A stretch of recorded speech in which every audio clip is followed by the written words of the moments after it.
Welcome to the EarlyON. My name is Denise and I'm a resource consultant with Lansdowne Children's Center. Today I'm going to share some information about the power of positive attention, how to use it instead of negative attention to change behavior. When kids are misbehaving, it's natural for parents and educators to want to correct them, pointing out, sometimes not too calmly, what they are doing wrong. Though this may seem like common sense, it can actually backfire. Experts have found that giving kids positive rather than negative attention is much more effective in changing behavior. Experts believe that praise for behavior you want to encourage gets more results than calling out things you want them to stop doing. So what do we mean by positive attention? And how is focusing on the positive instead of the negative different from looking the other way and letting kids off the hook when they misbehave? So first of all, what is positive attention? It's easy to respond harshly when kids are doing something they're not supposed to and not react at all when they're doing something we expect them to. Positive attention requires a lens shift in which we call out kids for good behavior and ignore, at least in the moment, the not so good.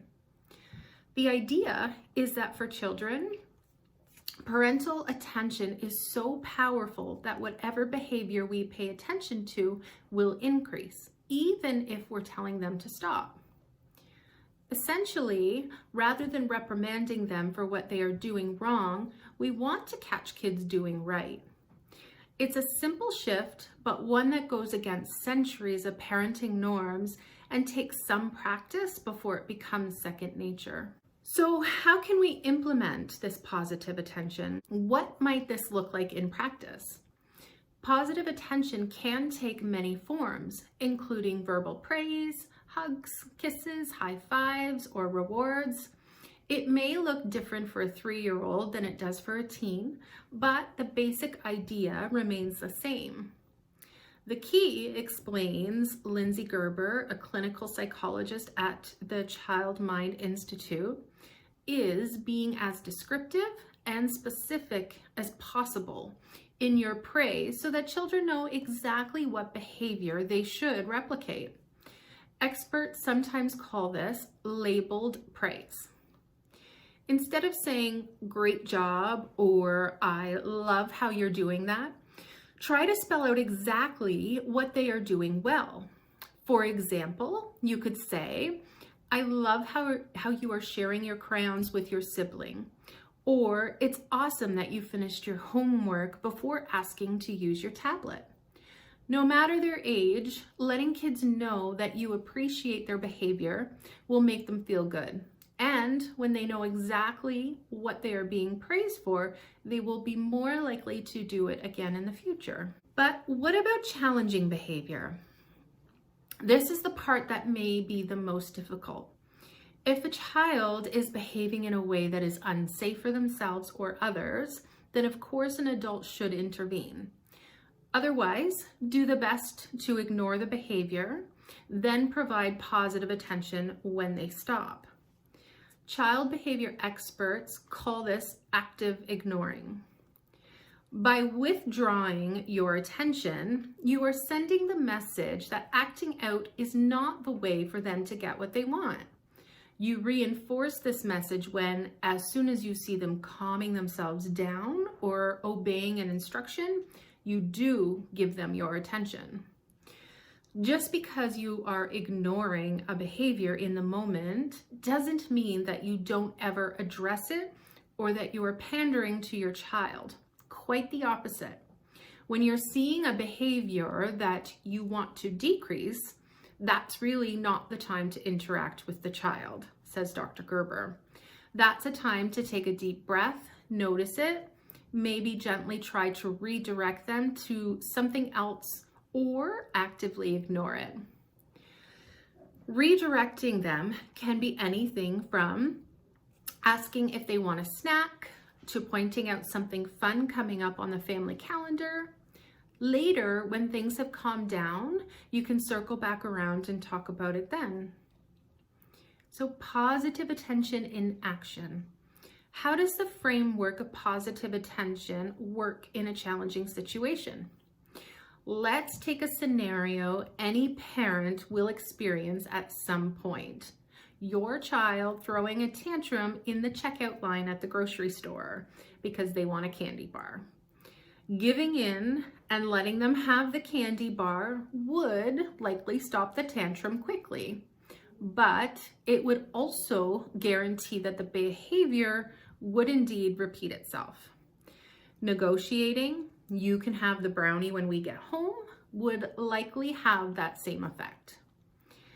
Many parents feel judging eyes on them in a public space and feel that they need to make a show out of being firm with their child by telling them to stop, raising their voice, or issuing ultimatums. Chances are this kind of response won't make you or your child feel very good, and it also won't prevent the behavior from reoccurring, since you are inadvertently reinforcing the behavior by feeding it attention. So if you practice positive attention, however, you would ignore the tantrum until it's over, which is of course easier said than done. As soon as the child is calming down, that is the time to give the attention and praise. I'm really proud of you for calming down, for taking a few deep breaths, and for understanding that this is not something that we can do right now. When you're back at home and things are less emotional, then you can address the tantrum. Dr. Gerber says to use a lot of validation when talking with your child in this scenario. For example, saying, I saw you in the grocery store and it was really hard for you when I told you that you couldn't have the candy. When I say no to something, that means we can't have it in that moment. So next time something like this happens, what do you think we can do? How do you think that we can better manage? In this way, Dr. Gerber says, you've acknowledged and reflected back their emotional experience and their wants and needs in that moment. And you're also reaffirming your expectations and your boundaries and priorities as a parent. She says that an interaction like this also helps to teach kids to problem solve by modeling, and it increases their agency and ownership over their own behavior. It's important to note that ignoring something like a tantrum won't make it stop immediately. In fact, Dr. Gerber tells parents to be mindful of the extinction burst. In other words, it's going to get worse before it gets better. So the intensity of the tantrum may increase before it stops completely. And it also may take a few times of ignoring tantrums of other behaviors before they cease. So what to do if the behavior doesn't stop?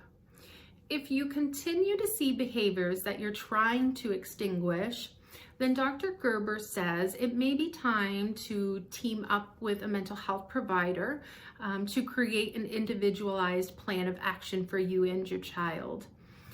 Something like a behavior chart can be very effective, especially if the reward is positive attention.